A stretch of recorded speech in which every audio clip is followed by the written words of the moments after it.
चलो बच्चों, आज हम पढ़ेंगे इकाई 24 कबीर के दोहे। कस्तूरी कुंडली बसे मृग ढूंढे बन माही, ऐसे खटखट राम है दुनिया देखे नाही। कबीरदास जी कहते हैं कि जिस तरह से कस्तूरी हिरण की नाभि में रहती है, फिर भी वह उसे जंगल में इधर उधर ढूंढता फिरता है, उसी तरह से राम यानी कि जो भगवान है, परमात्मा है, सबके हृदय में ही वास करते हैं। पर लोग इस सत्य को समझ नहीं पाते और वे यहाँ वहाँ भटकते रहते हैं और भगवान को ढूंढते रहते हैं। मेरा मुझ में कछु नहीं, जो कछु है सो तेरा, तेरा तुझको सौंपते क्या लगेगा मेरा।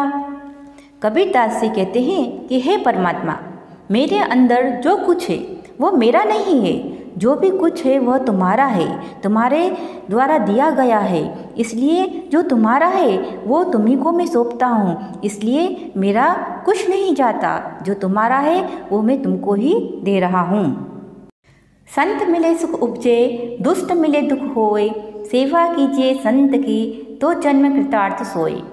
कबीरदास जी कहते हैं कि संत के मिलने से सुख का अनुभव होता है, यानी कि वो हमको अच्छी अच्छी ज्ञान की बातें सिखाता है, और दुष्टों के मिलने से मन को दुख होता है, यानी कि वो हमारे लिए मुसीबत लेकर आता है। इसलिए संत की सेवा हमेशा करना चाहिए, उनके संपर्क में रहना चाहिए, जिससे कि हमारा जन्म है वो सफल हो जाए।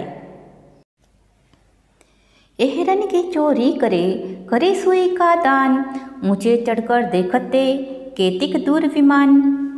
कबीरदास जी कहते हैं कि लोग एरण यानी कि बहुत सारे रुपए की चोरी करता है और सुई जितना दान देता है, फिर वो ऊंची छत पर चढ़ के देखता है कि भगवान मेरे द्वारा किए गए पुण्य से प्रसन्न हो गए होंगे और मेरे को लेने के लिए विमान भेज रहे होंगे, तो अब विमान कितनी दूर है। सोना सज्जन साधु जन, टूटी जुरे सो बार, दुर्जन कुंभार के एके धका दरार। कबीरदास जी कहते हैं सोना, सज्जन और साधु लोग रूठने पर भी बार बार जुड़ते रहते हैं। सज्जन अच्छे लोगों से संबंध बनाकर उसे कायम रखते हैं, जबकि दुर्जन लोगों का व्यवहार इससे उल्टा होता है। जैसे जरा सी दरार वाले मटके को थोड़ा सा धक्का मारने पर फूट जाता है, ठीक उसी तरह से दुर्जन व्यक्ति टूटे हुए संबंध को पूरी तरह तोड़ देने में संकोच नहीं करते। रूखा सूखा खाई के ठंडा पानी पीऊ, देख पराई चुपड़ी मत ललचावे जीव। कबीरदास जी कहते हैं कि रूखा सूखा खाकर और ठंडा पानी पीकर संतोष मान लेना चाहिए, लेकिन कभी भी दूसरों की घी से चुपड़ी हुई रोटी देखकर मन को मत ललचाओ, यानी कि भगवान ने जितना हमको दिया है उसमें हमेशा संतोष रख लेना चाहिए। कबीर इस संसार में पंचरत्न है सार, साधु मिलन हरि भजन दया दीन उपकार। कबीरदास जी कहते हैं कि इस संसार में रत्न जैसी बहुमूल्य 5 वस्तुएं हैं, इन्हीं में संसार का सार समाया हुआ है। ये वस्तुएं हैं साधु का मिलन यानी सत्संग करना, हरि भजन भगवान का भजन करना, दया की भावना, नम्रता और परोपकार की भावना। कबीर के अनुसार इन 5 बातों को अपनाने से मनुष्य सुख शांति से इस भवसागर को पार कर सकता है।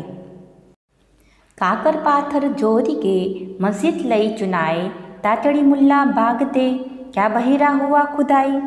कबीरदास जी कहते हैं कि कंकर पत्थर जोड़कर मस्जिद बनाई और उस पर चढ़कर मुल्ला बाग देने लगता है, यानी कि जोर से खुदा को पुकारने लगता है।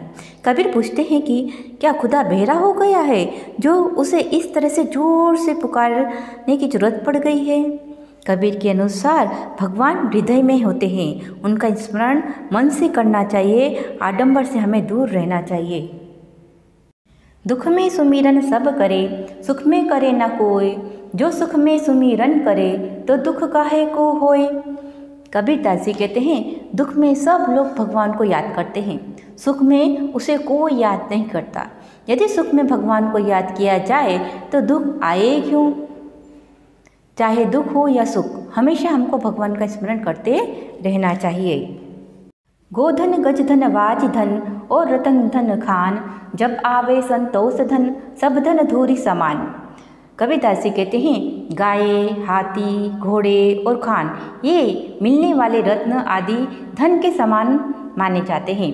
परंतु जब संतोष रूपी धन प्राप्त हो जाता है तब ये सभी धन धूल के समान तुच्छ हो जाते हैं। यानी कि सबसे बड़ा धन है संतोष।